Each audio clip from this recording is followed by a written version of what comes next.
Okay, good afternoon, everybody. Once again, I'm really sorry about the whole connection mix-up.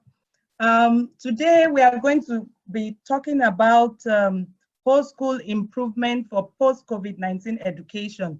I believe we have already prayed and all the introductions have been done.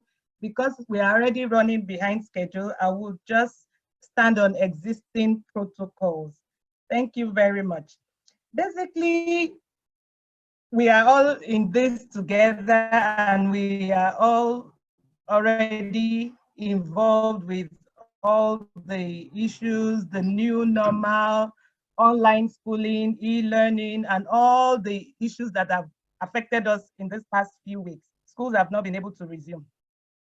Everybody is wondering what's going to happen. It's the new normal. Will we be like this always? Are we all going to be going to school with face masks? What exactly is going to happen? I just had this picture showing a child on the swing with a face mask. That might be our new reality. So what exactly are we supposed to be doing as a school to improve ourselves to prepare for post-COVID-19? Because surely these too shall pass. So for the sake of this webinar, I'm going to be looking at three main areas. We are going to be looking at the new narratives in terms of three main things. The first one is the outcomes, the people, and the processes. So if you don't remember anything, please remember these three words. Preparing for post-COVID-19 as a school, you need to think of three things: outcomes, people, processes. We will reflect to answer three major questions for each area, which will be what might be the differences between the old and the new, the way we used to do school, and this new way we might end up doing school. What are the differences? What might be the new priorities? What will be our priority as a school? Some people are talking of e-learning, online technology. Are we going to be buying laptops for the children? What and what? How do we get school fees, money, this, that? What should be our priorities at this time? And then how do we adjust to the new normal, which is what the whole school improvement will be about. So I'll just dive in straight and we'll look at outcomes. Are we going to have different educational goals? Will we move away from where we were? What were our educational goals in broad terms, the big picture? Why did we have schools? Why were our children going to schools in the first place? You know, for those of us that have been into ACSI for a while, we've been doing trainings about the education goals. We did philosophy of education and we talked about education goals. And our anchor scripture has always been Luke 2:52. If you look through your, if you open that verse, Luke 2:52, it says, and Jesus grew, and the child grew in wisdom, in stature, in favor with God and with man, which implies that you had spiritual growth, we had academic development, we had social and emotional development, and physical development. This will remain. This has to remain, irrespective of the times, irrespective of the seasons, irrespective of post-COVID-19 or pre-COVID-19 or during COVID-19. Children must continue to develop spiritually and in their character. They must continue to develop in their academics. They must continue to develop socially and emotionally, and they must continue to develop physically. What are the implications of this on our post-COVID-19 experience? Are there other things that will be required? Are there other things that we need to add and we need to take note of? Like I said in the overview, the questions we are going to be answering: what are the differences between the old and the new? What will be our new priorities? And what are we going to do about it? How are we going to adjust? So if we look at the outcomes, I had just like a summary of the spiritual and character development, which here is like standing out on its own. This more than ever before, we must be able to apply knowledge for human flourishing.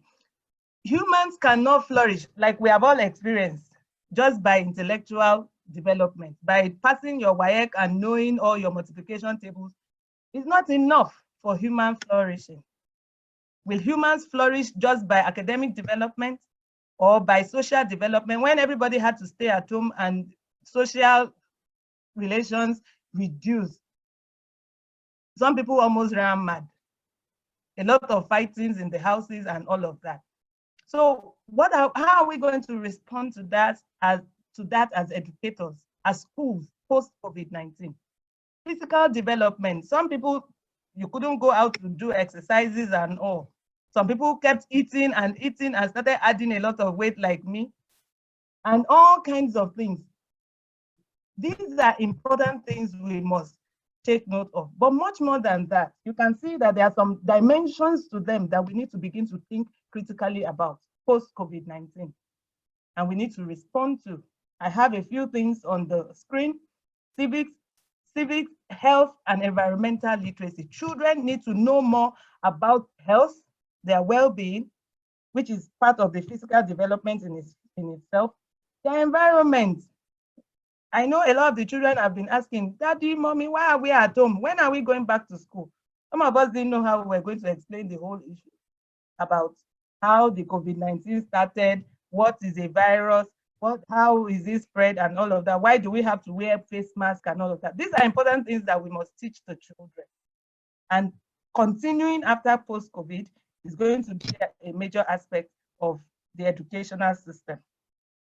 Information, media, and technology literacy.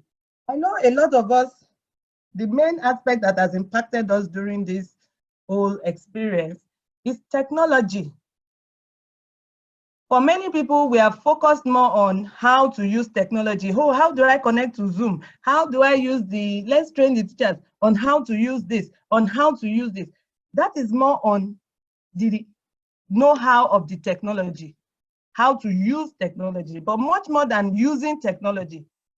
How do you decode or evaluate information that you have found in the technology? Many of us have never really thought about that. That is an important aspect that we will need to begin to train ourselves and train the children about. Now, we can't run away from children having devices or being able or doing their assignments online. Even right now, all our schools are mostly online. So all our fears of, oh, we won't give them laptops, we won't allow them on the internet so that they don't go into porn sites, so that they don't do the wrong thing, so that they don't get corrupted. We had to forget all of that. We had to push that aside and allow them still interact with technology because it is important. We can't run away from technology now. But much more than being able to use technology, how can they get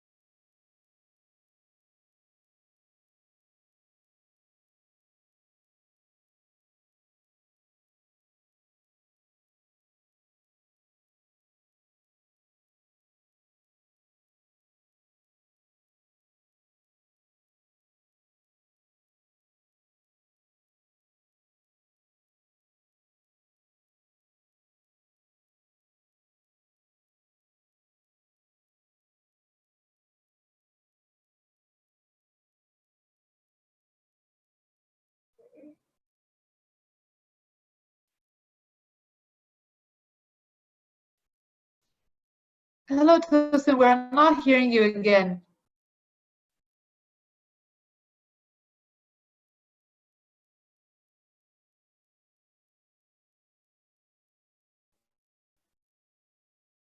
Please wave.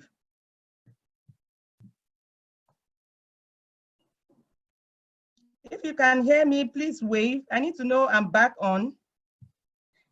You're back on. We can hear you Okay, thank you. I'm so sorry. I don't know what happened today. My internet is never like this, but it looks like today is just something. God is on the throne. Okay, I'll just go ahead and continue. I was talking about the outcomes for post-COVID-19 education in terms of what are the things that we need to begin to focus on, what are things we need to prepare for, what are the things our children need to now know. I was on information, media, and technology literacy, which goes beyond being able to use technological devices. Many of us are focused on, oh, how do I know how to use this? How do I connect? Like I'm having issues with Zoom. My internet is going back and forth. How do I do that? How do I do that? But much more than that, talking about information literacy, this is an aspect that we will need to focus on.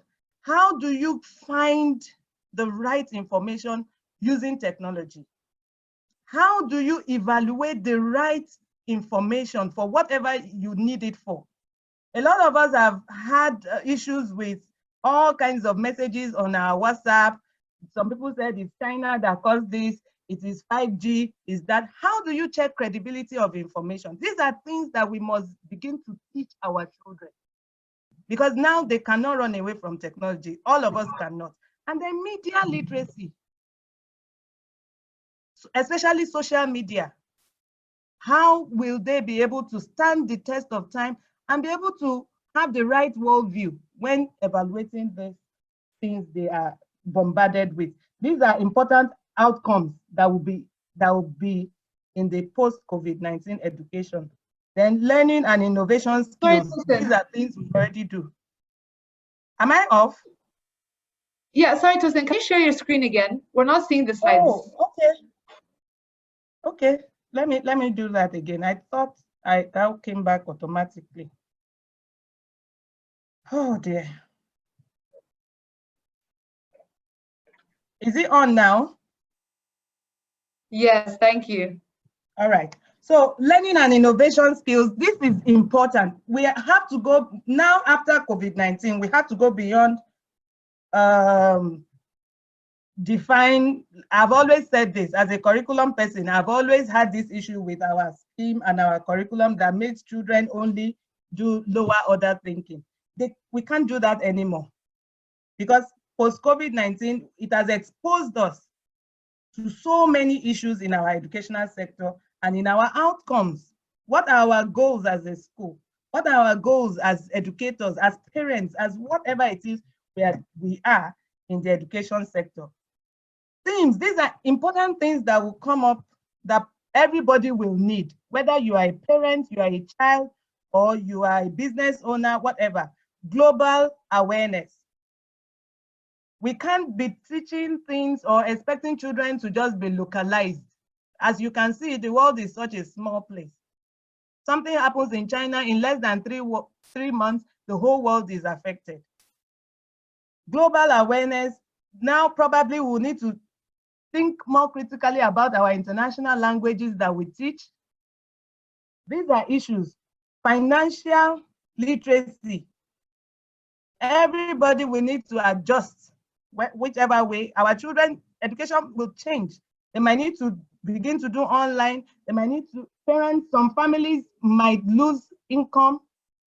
Everybody needs to begin to work and think seriously about these things. Economic literacy, business literacy, entrepreneurial literacy, and life and career skills. This is a very important part that we don't really talk about, which has really played out in this COVID-19 experience. Things like being able to take initiative and self-direction. Especially with the online education, a major aspect of online education or e-learning or whatever we will call it is the ability to discipline yourself and direct yourself. If we are going to be having a lot of online activities, then we must begin to teach our children and even teach ourselves on how to be self-directed in terms of keeping up with deadlines, keeping up with things, being able to do the things you need to do without somebody chasing you around. That's on outcomes. So how do we adapt to this? Yes, there will be technology, there will be a lot of shifts, but probably we will have to adjust our co-curricular activities. We'll have to adjust our curriculum to an extent and begin to do some curriculum mapping and infusing a lot of these things into what we are going to be training the children.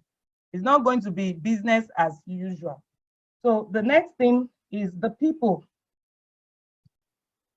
Who are the people that will be helping us to achieve this as educators? That's we, the educators.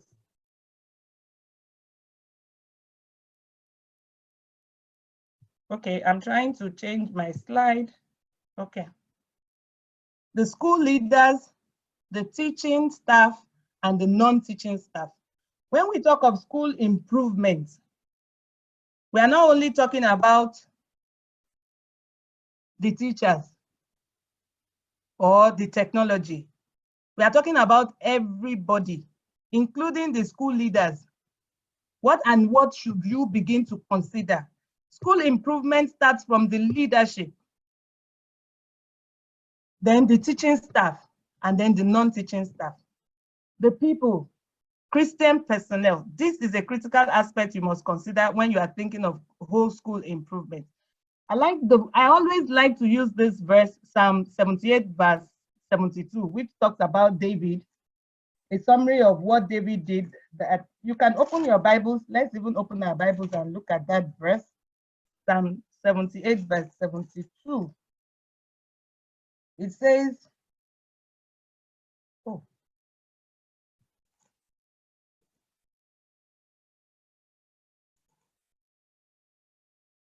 so he shepherded them according to the integrity of his heart and guided them by the skillfulness of his hands.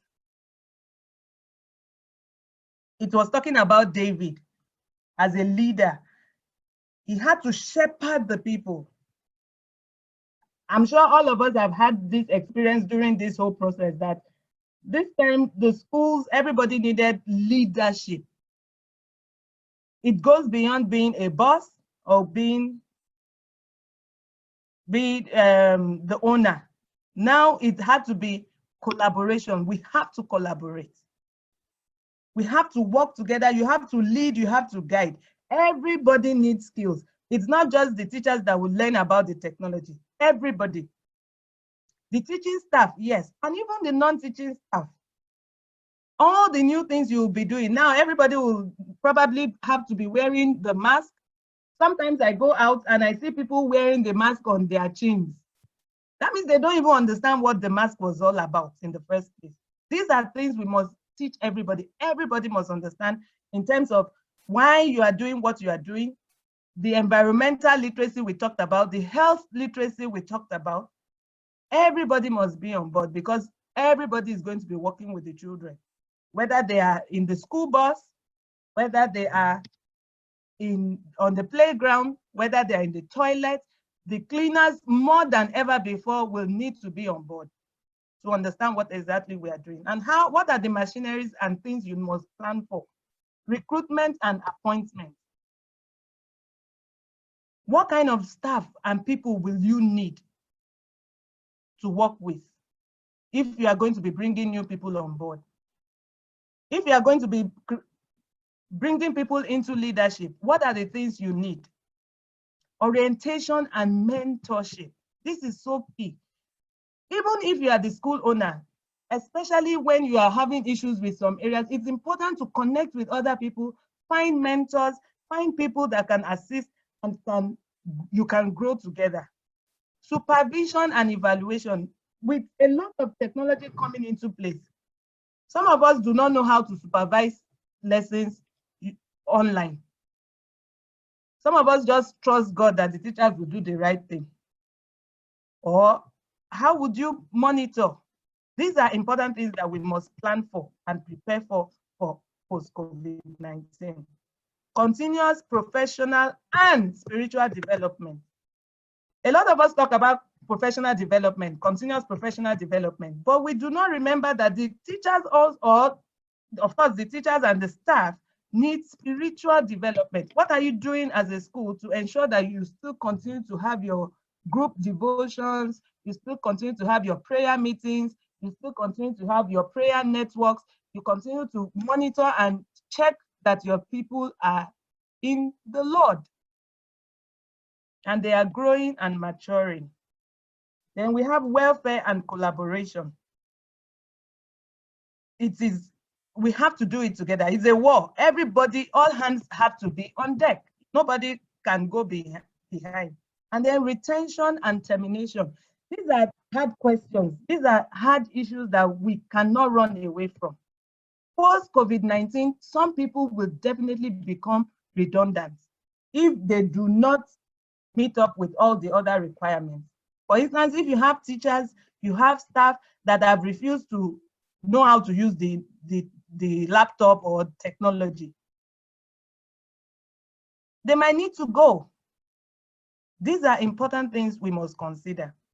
And then how do you go about that process of letting them go? Are you just going to drop them? Are you going to have an interview with them? Are you going to, what exactly you have to plan for these things. Basically, what I'm doing today is to give us areas to think about and begin to look at critically and begin to put plans in place. Now that takes me to the next thing on process, which is the indeed. This is now the indeed of the school improvement issues. Not exactly in the order of priority, but it depends on your school. Depends on where you are. Every school has its own issues. We all have our strengths. We all have our weaknesses. We have our areas of need. We have different things we are working on. So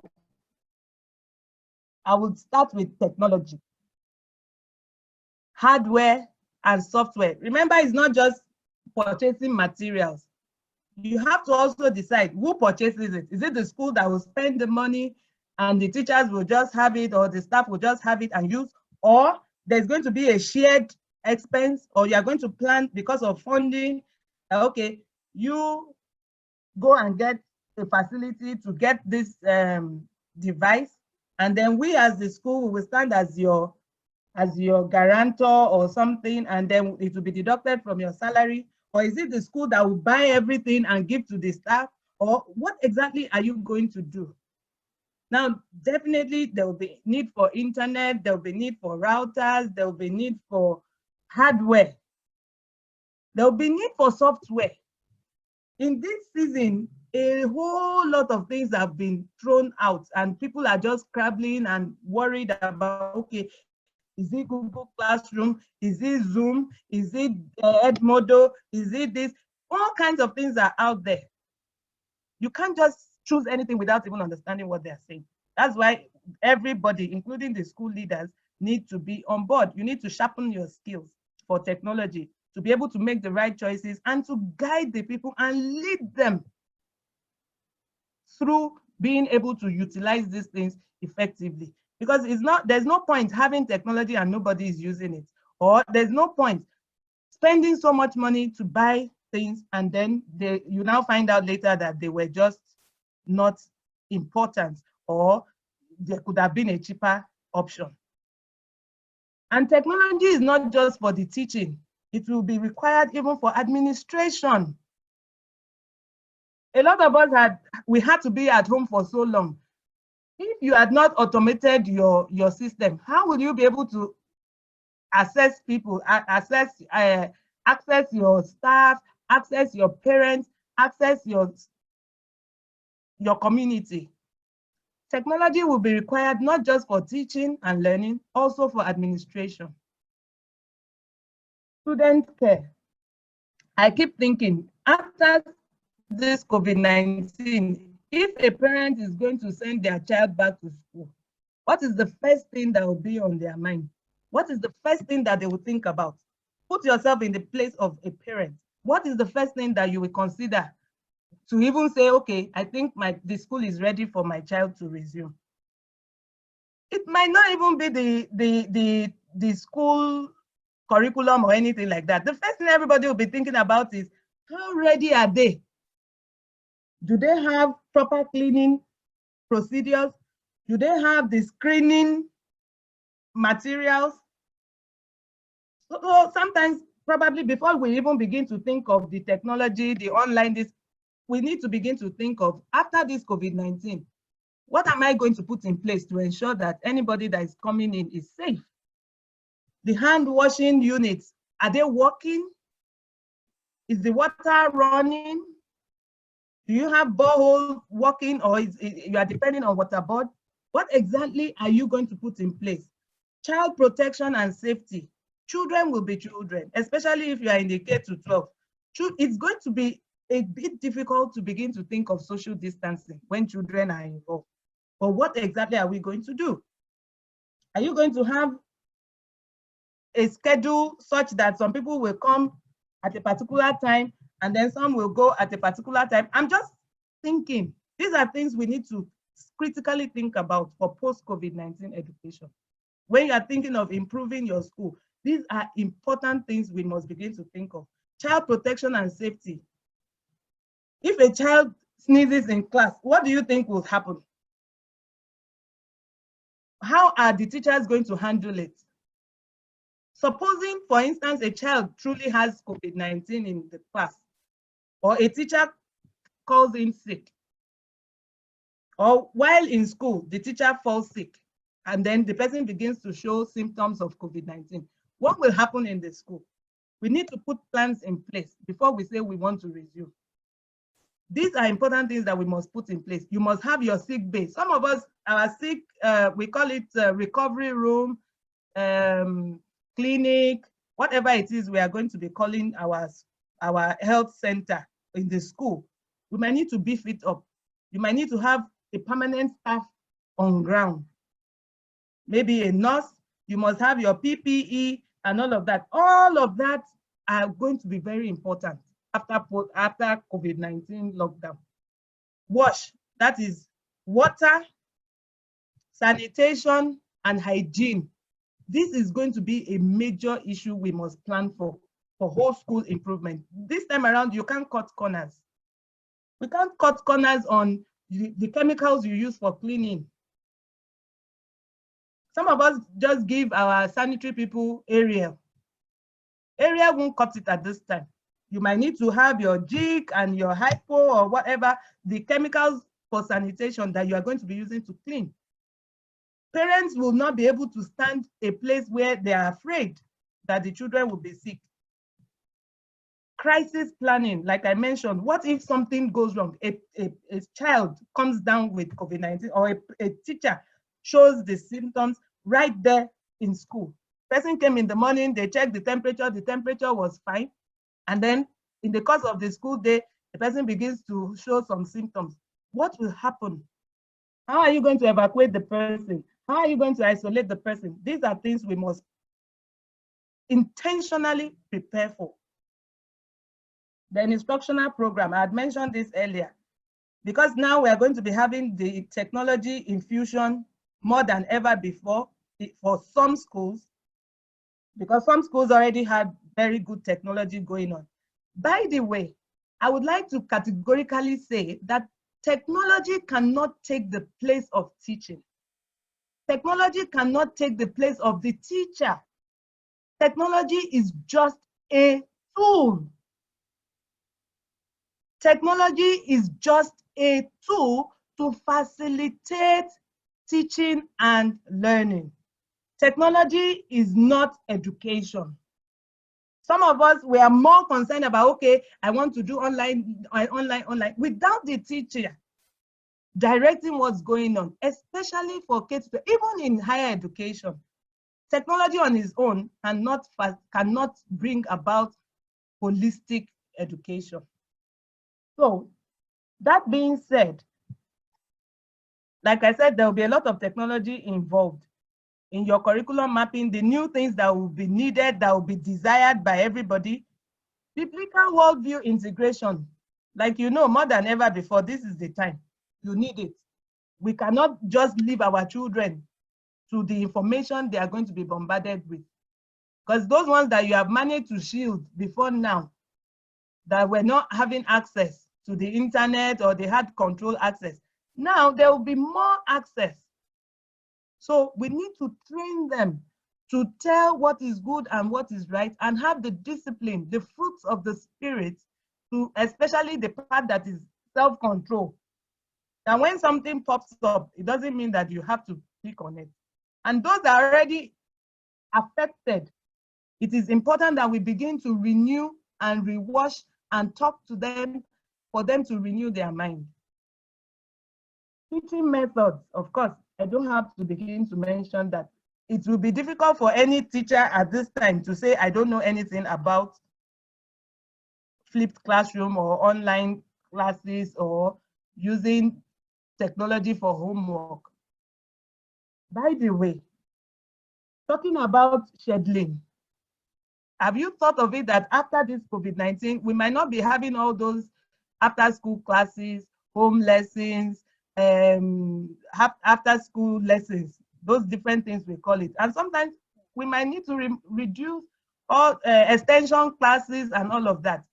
That you might now need to use the online section of your education, of your schooling, the online schooling. Now we have the practice, then we will use it then for support, special needs and intervention, projects, co-curricular activities. Teaching and learning resources. We might need to reduce on physical books and begin to use more of e-books, e-materials, like I mentioned, softwares and all the different things. Internet. Some of us have spent so much on internet that if we look at your budget now, the highest thing is food, cleaning, internet. Probably we'll begin to think of that more critically for post-COVID-19 education. Resources for support services, face masks, sanitizers, sanitary and cleaning materials, medical and personal protection equipment. These were things that were not in our school stores, but now we might need to have them. Food and nutrition. Sometimes I wonder, will boarding schools be able to reopen? If boarding schools will reopen, what are the things we will need to put in place for boarding schools to reopen? Uniforms. Probably we'll need to add the face mask as part of the uniforms we'll be selling or preparing for the children. These are important things we need to begin to think about. Probably the kinds of shoes they will need to wear, or probably they will need to wear gloves. Whatever it is, we need to begin to plan ahead. Timetables and scheduling.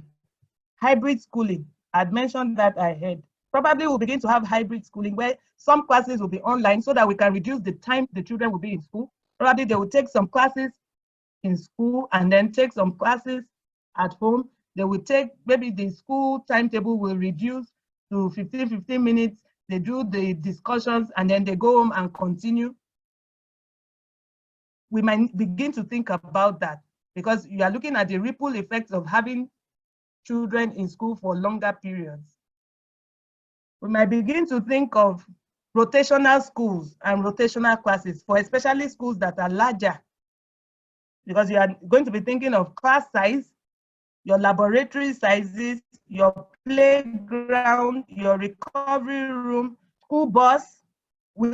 Some of our school buses, we cramp children in them. That will not work post-COVID-19. So, and we can begin to say, okay, we'll buy new buses. That might be, that is not the priority at this time. Probably you might now have to have rotation. Probably some people will resume at zero time and others will resume at the next time. Like they were already in some of the countries, developed countries, they were already thinking of rotational schools. These are things we might need to begin to think about for school improvement. Communication. I don't need to even talk about this. We all know that communication is extremely important. Database management. Homeschool collaboration, you cannot do without the schools. These are things we must prepare for in this whole post-COVID-19 schooling and education. You must collaborate with parents. This is not the time when parents will come and dump children for you and then they disappear. Even when a child is sick, sometimes you call and call and call, they still won't come to pick the child. This is not that kind of time. This is not the time that, oh, you in the sick, the recovery room, they don't have contacts of the parents. Such that if a child is sick, you have to go call the teacher, from the teacher, go to the head teacher, from the head teacher, call this person. Then the receptionist is the one that will find the child's file and then bring the child's parents' number. We can't do that. You must manage data such that from any angle, in case of an emergency, you can reach the appropriate persons in a timely fashion. Policies and procedures. It will be important to establish processes at this time. Policies, things like technology use. A lot of us didn't have policies on ground before now, or procedures on how to monitor what children are doing online, how to monitor that teachers are doing what they're supposed to be doing online, because the teacher can decide not to take the class. How would you know? And for instance, if we now have to rearrange schooling, we have some teachers taking some classes online. For instance, there are some teachers that will be redundant. Some of us have all these extra curricular things we do. We bring Igbo teacher, we bring people from outside that go from school to school. Some of those things you might need to reorganize. How do you monitor what they are doing? How do you ensure that they are doing the right thing and you are able to follow up on what they are doing? The school improvement plan. For all this to happen, even from now, we have to do what we call the SWOT analysis.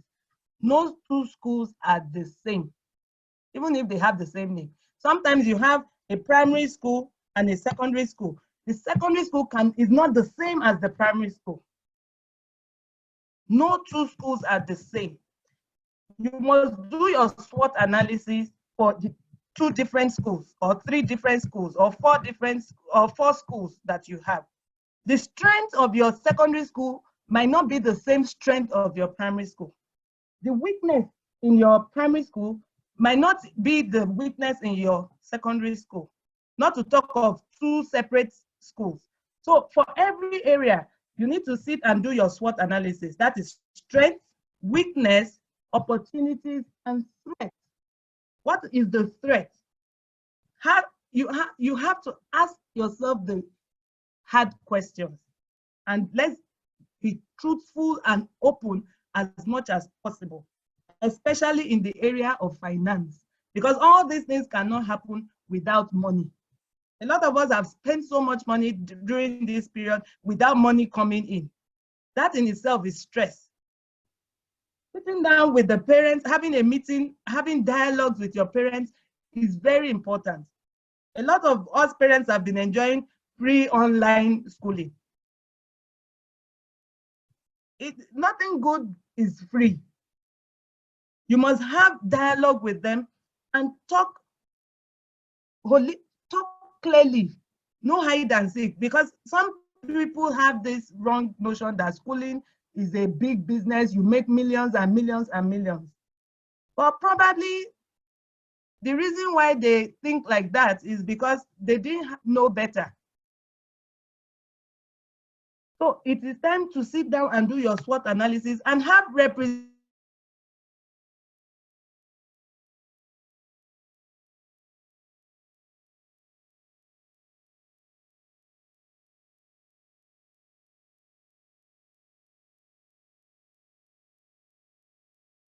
Hello, Tosin, you cut out again. We're not hearing you.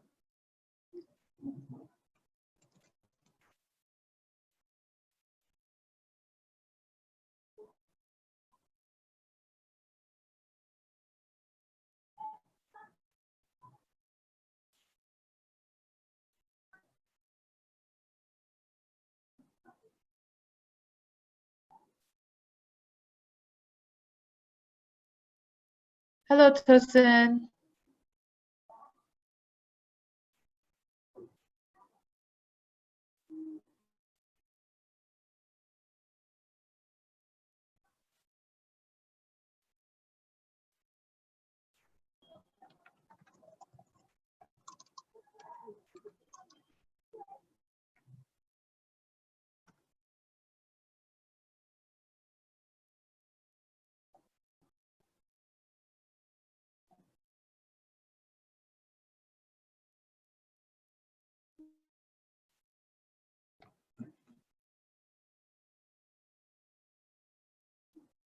Apologies again, everyone. We'll just see if we can get Tosin back in again.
Okay, Tosin. Okay, I'm so very sorry.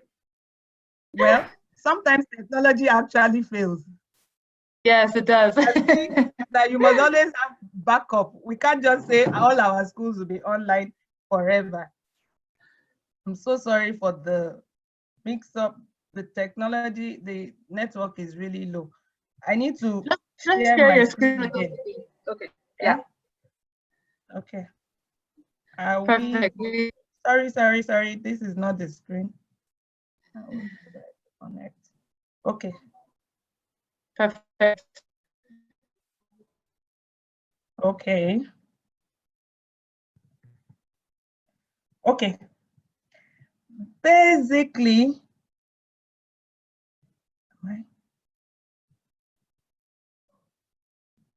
something is not right. Okay. Yeah.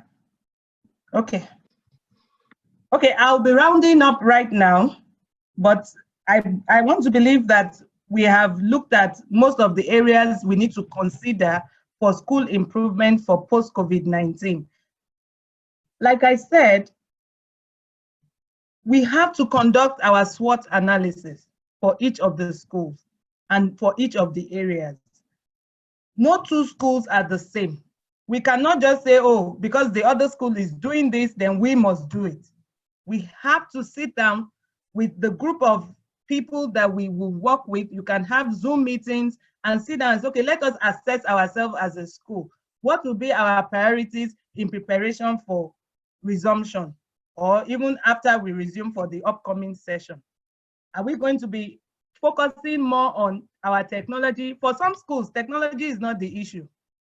Some schools, it will be more on hygiene and water and crisis planning. For some schools, it will be resources. For some schools, you'll be looking at how to even procure hardware. Some will be software. Some will be communication. Some will be PTA. We need to be working with your PTA and be developing. Some of us didn't have good relationships with our parents. So probably those are the things you need to be working on. So like I said, every school should do a SWOT analysis for the different areas for post-COVID-19. You have to ask the hard questions. And then you can sit down and say, okay, these are the areas we are focusing on. We are not just saying because everybody is talking about technology, then we'll jump into technology and then just buy anything off the shelf. You have to make proper decisions for your school to truly improve to meet up with the challenges of post-COVID-19. Before I leave, unfortunately, technology has not been so good on my end today. I wanted us to do a little quiz. I don't know if we can still do that. Sarah? Yeah, let's try it and see if it works. Let's try it. Okay. Now, probably I should leave that and just respect myself with this internet issue I'm having today. I wanted us to do a Kahoot, just a little online assessment. As a teacher, it's important that you find out if your students have learned what you wanted them to learn. So I wanted us to move to, bring out your phones and go to Kahoot. Oh my goodness.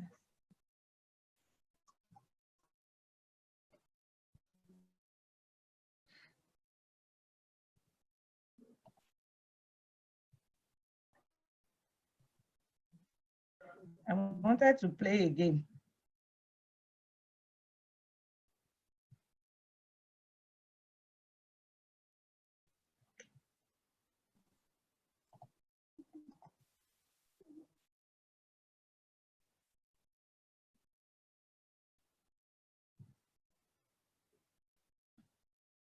Can we all connect to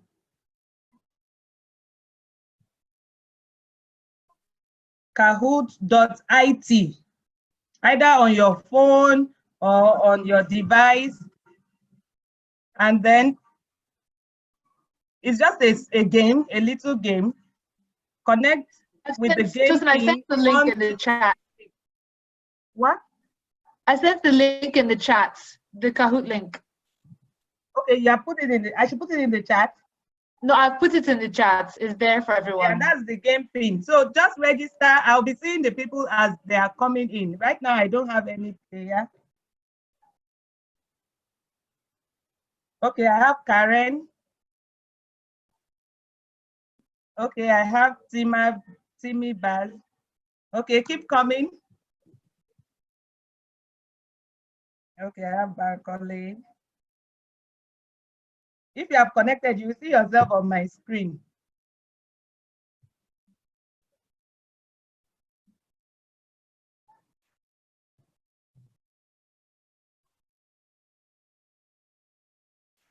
Okay, if I can get up to 10 players, I will go ahead and start so that we can save time, right?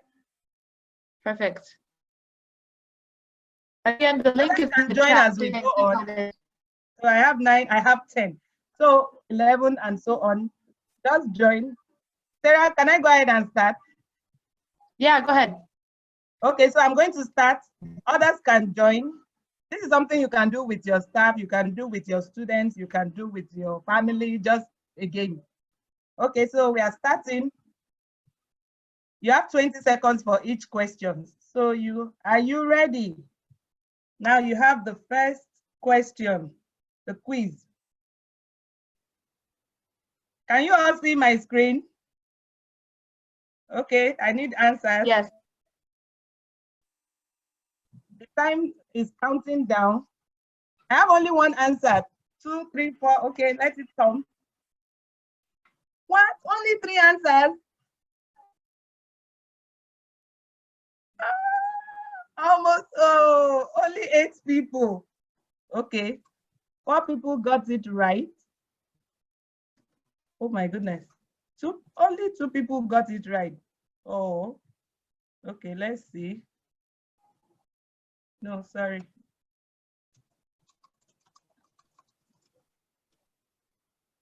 Okay, let's go to the next game. The next question. Okay, these are the people that got, let me see. This is the result. Oh, Karen is leading. Okay, well done, Karen. So second question, can you all see it? Countdown begins.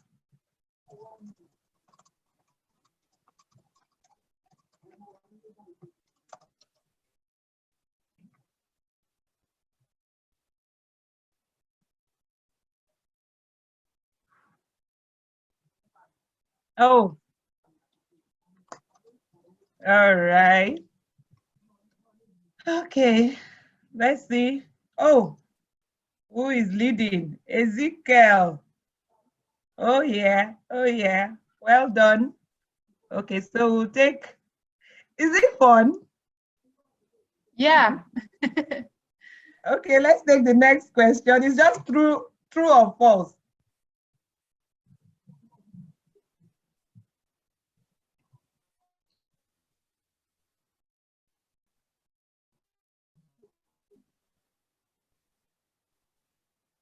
Wow, I got more answers this time around. Wow. Okay. Let's see the results. Wow, Deola, well done, well done, well done. Thumbs up for you. That was the first and the highest score point. Okay, so we'll take the last question.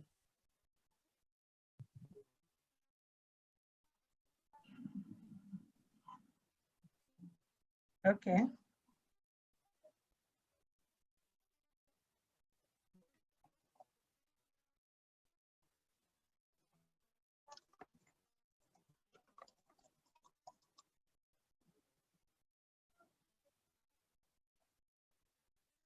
Okay, let's see the last one.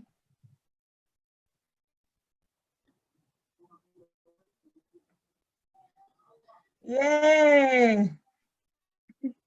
Yay! And who is that? Hey! Okay, thank you very much. So we have Deola as number one, and we have Karen with 2,651, and then Effie. Well done, everybody. This is a game you can play with your children, or even online. You can do it for your formative assessment and all of that. You can get feedback on it and all the others. Oh, Mrs. Bankole, you were number 4. Well, we all did well. Well done. Thumbs up to everybody for listening and for joining us for today's webinar. I think I'm done. Thank All you right. very much. Yeah, thank you so much, Tosin. We really appreciate it. So we have time for questions. So if you have any questions, you can either raise your hand or you can post your question in the chat. We already have one question so far. So you can do those two ways to ask questions. So the other thing we're going to do as we're going through questions is we tried to do a poll last week during the webinar and it didn't work. So we couldn't record the answers. So we're going to try again this week. We're all learning how to use technology, right? So we're going to try again. So I'm going to launch the poll. So as you're posting your questions and thinking of questions, also fill out the poll for us as we try and collect some data. So I'll launch that now. It should come up on your screen. All right. So the poll is launching. So Tosin, the first question we have, earlier in the chat, someone said, Olukemi said, please, I don't understand what you mean by hybrid school. So if you could just elaborate on that a bit. Okay, a hybrid school is just a term for schools where you have a combination of online and traditional classroom. For instance, you usually have that with higher education, or for schools in remote areas where you have diplomatic children and some things like that, where you have, for instance, a child takes some classes while in school and then continues the classes online. They could take like, for higher education that I have been part of, we would take what you call intensive classes. It's like a flipped classroom in a way, a flipped school, where you take intensive classroom, you sit with your lecturer, you get to see them, you get to discuss, then you do most of your work online, where you submit your assignments, you do your assignments, you do your reading, you have videos to watch and all of that, and every other thing is online.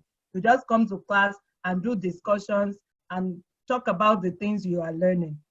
In a way, it's like a flipped classroom, but this is now like a flipped school. You don't have to come to school every day. That can be something that will happen more often post-COVID-19. It used to be mostly for higher education, but it might be a phenomenon that will now begin to happen in the K-12, that's the nursery and primary and secondary schools. So this might be ideas we might begin to think about to see how probably you can learn from that or borrow something from that. Great, thanks, Tosin. So we have a question here from Faith Abiodun. So I'm going to unmute you, Faith, if you can ask your question now. All right.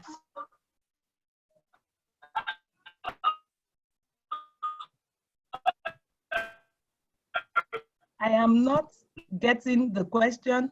I don't know if it's my network. No, it's not your network. Please, sorry, if you don't mind to just put your question in the chat because we're not getting you clearly. Just put your question in the chat and we'll answer it.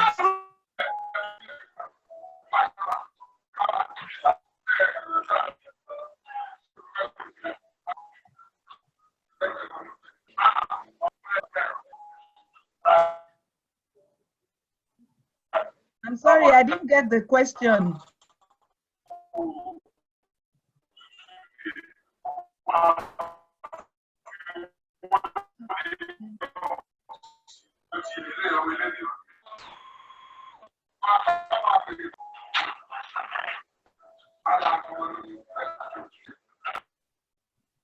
Okay, so Faith, if you don't mind to put your question in the chat because we didn't get you clearly. So we'll go on to Bolanle if you can be ready. If you can just ask your question, I'll unmute you now. Okay, good afternoon, everybody. Good afternoon. Okay, I'd like to say I'm very excited and thank you so much, Tosin, for this beautiful presentation. I'm so grateful you talked about rotational school.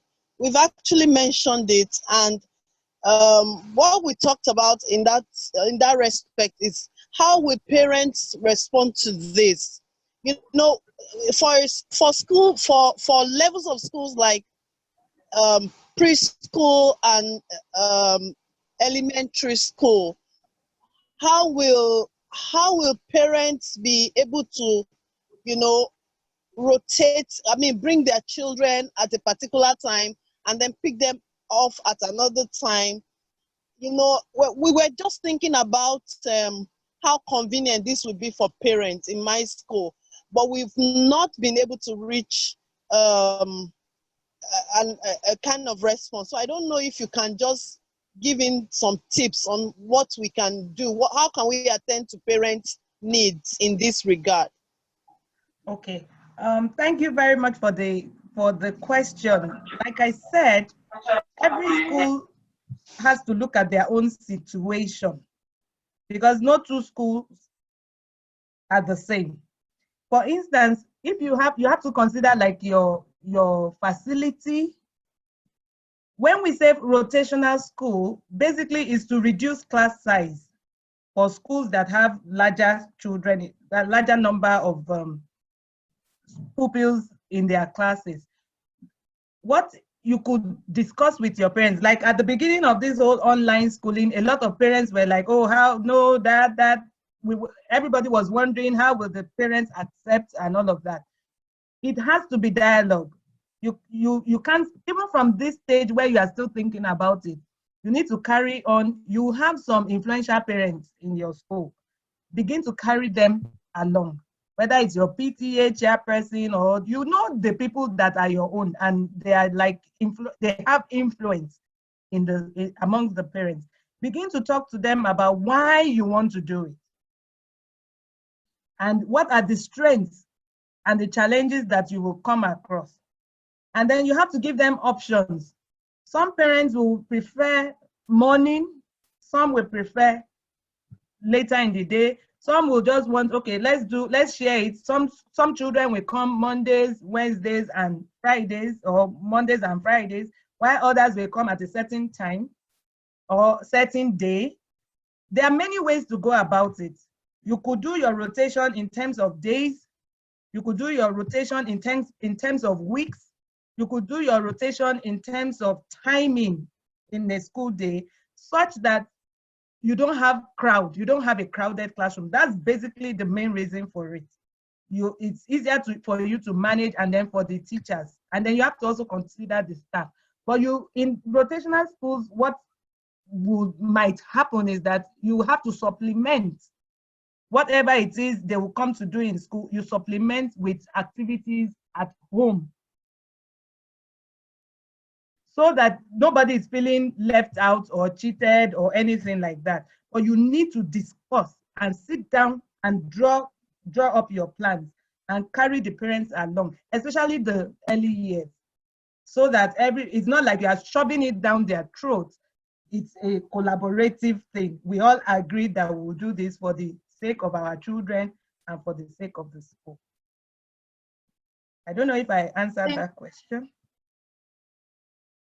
Thanks. We have another question in the chat from Rosie. She said she wants to elaborate on SWOT analysis. Like, what is it? Okay, what is SWOT analysis? A SWOT analysis is when you look at the S is strength, your strength as a school, or your strength as a school in an area. You can do a SWOT analysis as a whole, as the whole school. For instance, our school, we have a wonderful relationship with our parents. Our parents are always very, very supportive. That is a strength. Or in our technology, we have all the technology gadgets. That is a strength. Then you look at your weakness. The W is weaknesses. What are the areas of challenges? Where are the areas we are not doing too well? Probably like in some other schools, our parents are not even cooperative at all. You tell them something is like it's fire, and we are fighting. So that is a weakness. And we don't have laptops, we don't have internet, we don't even have any facility in terms of technology. That is a weakness. So then you have opportunities. That's the O. What are the things that we can improve on that can work for us? What are the opportunities in front of us? For instance, if we look at our strengths, we look at our weakness, and we look at, you build on based on our strengths, what are the things we can work on? What are the things that are working for us? What are the things we can do that can help us? And then threats. What are our competition, our problems? What are the things that threaten our survival in this area or as a school?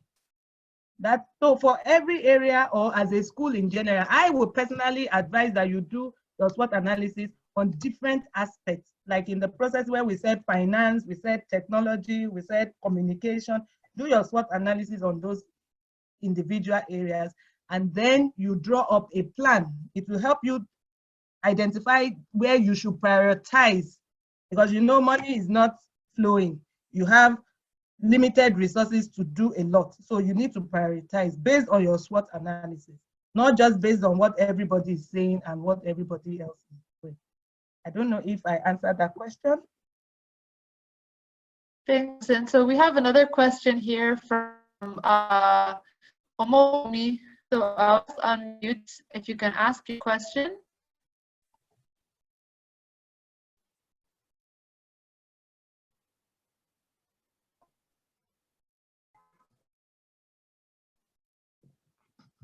Sorry, network slow. Is that? Hello, good afternoon, ma'am. Okay, good afternoon.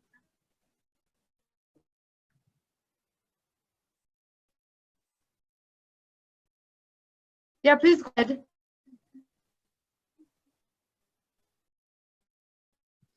Can you ask your question?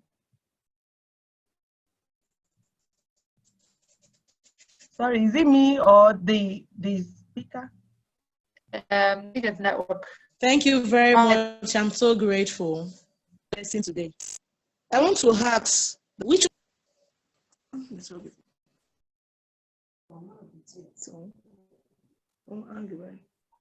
I'm not hearing her. I said, what application can you recommend for effective online teaching? Well, there are so many different applications.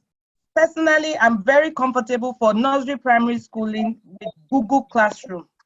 That I am quite comfortable with. For men, it's easy. It's a bit easy to understand. There are tutorials online. You can get your teachers to watch the tutorials and learn how to use it. There are simpler ones, like even Microsoft Teams. They have the Microsoft Classrooms too. You can use that. There are different packages. Zoom, many schools have been able to use Zoom and WhatsApp, although they are not specifically for teaching, but you can use it like we are using it for conferences. They are not specifically for teaching because they don't have a lot of these other packages like posting your assignments and grading and all of that on them.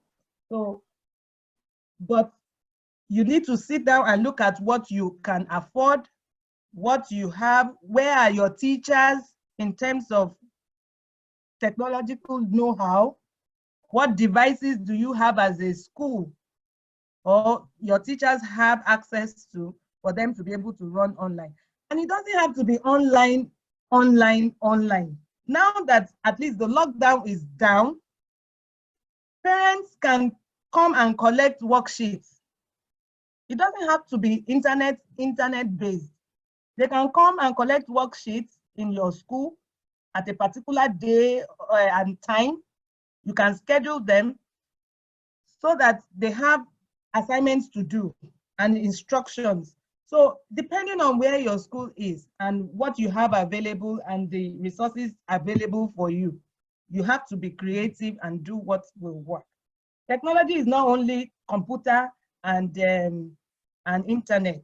There are so many other things you can access. Remember, not all schools are in the same place and not all teachers have the same capacity. Did I answer your question? Thanks, Susan. You're so welcome. we have another question. I think she's still talking. Oh, I muted her. I think we'll go on. So Okay. if you can question, if she has more comments or questions on Momumi, you can post it in the chat. So Ezekiel, the question here says, how do you go about this? How do you go about struggling students concerning this online learning? Of course, there'll be struggling students.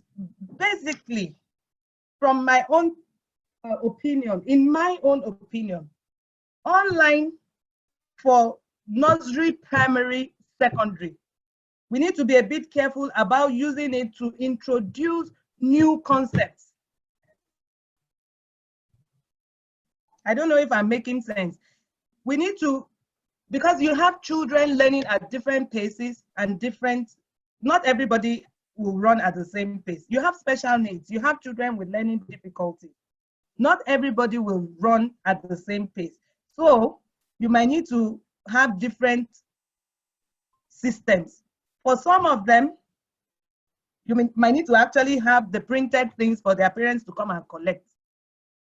And for some of them, they can go ahead with the online classes. But online aspect of your classroom is mostly for follow-up.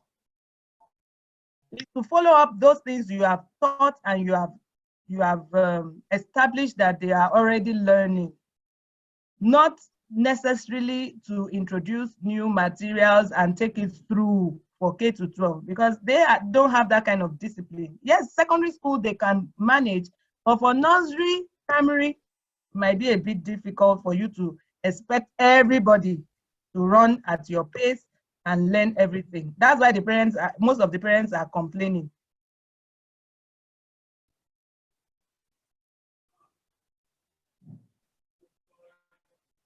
Okay, great. We have one other participant. Okay. Any other thing? I'm not seeing any.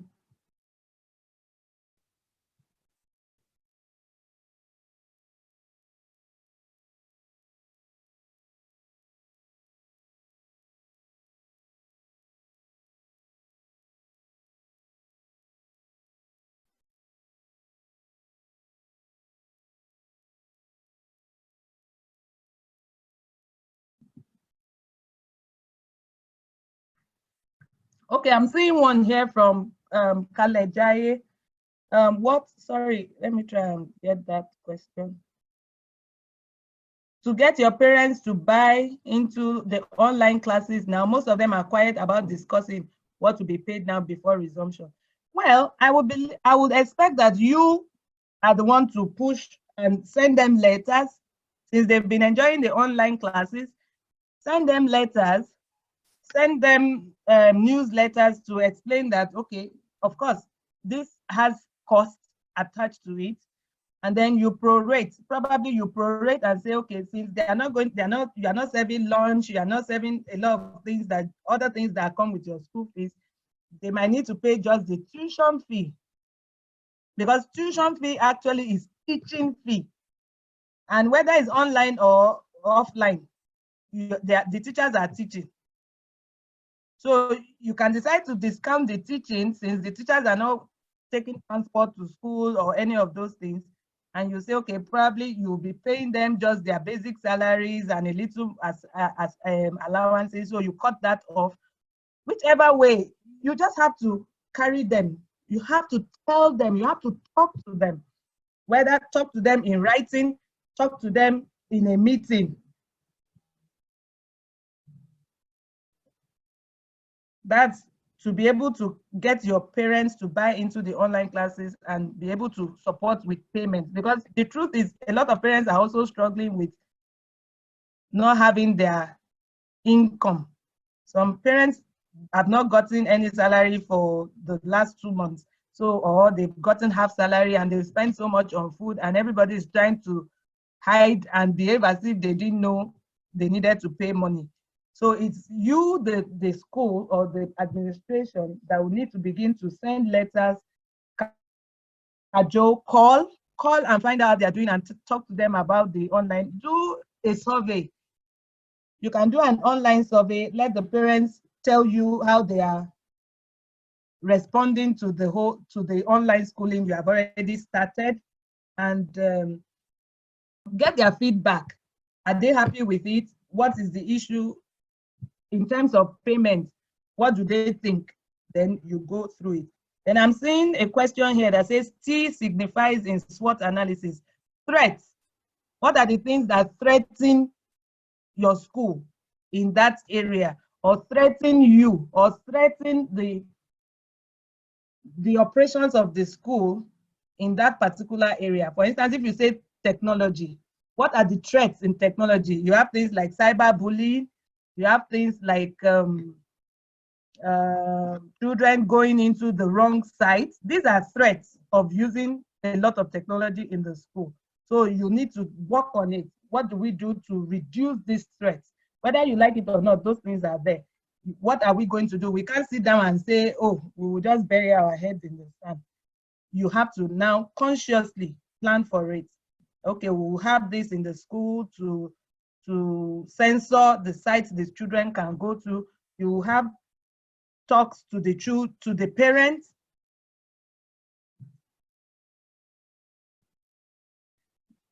To the parents about all this cyberbullying, about all of that. Those are, you have to react to that threat. You don't just leave it hanging.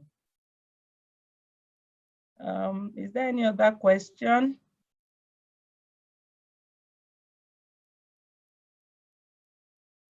Thank you, Mark. Thank you, Mark, for giving that explicit meaning of SWOT. Okay, O and T. O is opportunities. What are the opportunities in this whole COVID-19? It's not all bad in itself. This is an opportunity to help your children with their spiritual development. This is an opportunity for you to help children, parents, even the parents, to understand your need for technology, and your teachers. Some of the teachers, you've been dragging them all these years to learn how to use computer to do all those things. This is the opportunity to help them and help the parents and help the teachers. Some schools have been trying to go into e-learning but have been having issues. This is an opportunity. Some schools have tried to get parents to buy tabs and buy laptops for their children, and they refuse. This is the opportunity. What are the threats, the risk? The risk is all those things we have mentioned. So I think I've answered that question. How do we carry parents along who have refused to go online? I think I've answered that one. Okay. Okay.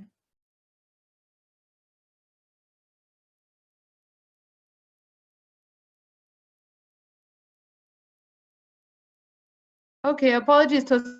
I don't know other questions. I'm back. Okay, I'm seeing some questions. I'm going through the chat. Sorry. Sarah, can you hear me? Can you hear me? Oh dear. Okay. Yep, I can hear you. Yes. Okay, I was going through I can hear you. I was going through So if there are any other questions, go ahead and address them. Okay, I saw one. It says, go ahead and continue. Okay, I have this that says, I know how to do.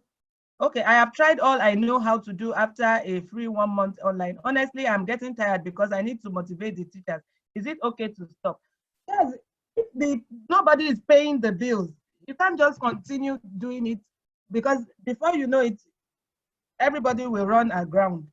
So, like I said, it's important to collaborate, communicate, talk with the parents. If they are not able to pay for it, then you probably will withdraw or reduce the frequency of days that the teachers have to go up, so that you don't have to pay as much as they might require you to pay. Or you just have to look at options. There was something I mentioned about alternative funding. You might need to begin to look out. What are the other ways we can earn funds? What are we going to do? Probably for now, the teachers will have to collect per hour what the classes they're able to do. You have to just work out on how to cut spending. These are realistic decisions you have to make for post-COVID-19. What do you do to parents that decide to pull out their children in the online learning? And if they pull out, you will cajole them and all, but if you cannot afford it and they are not willing to pay for it, they will have to wait until traditional classes come back. But it's important that you don't leave them hanging. Just keep talking with them, keep conversing with them. Have another option, probably if they can drive all the way to the school to come and pick up worksheets for a token, fine. If you want to do that for free, fine, because you still have to buy ink and paper, and the teachers will have to find a way to come and grade and all of that. So you have to sit down and really think critically about what you can afford and what is practicable for you. I think,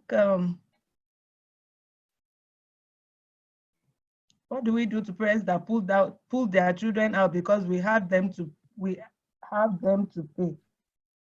Well, it depends on what you can manage as a school, because you have to have that balance. You don't want to seem like, oh, you are insensitive, but all the same, you have to remain afloat as a business. So you have to talk with them and say, oh, I am sorry, we might not be able to handle this at this time because we still need to pay bills and all of that. Just have to be realistic and honest about your situation. Thank you. I think I've gone through most of the questions here. Yeah, thank you, Tosin. I think we can, it's already almost 4:40, so I think we can round up here. Okay, thank you very much.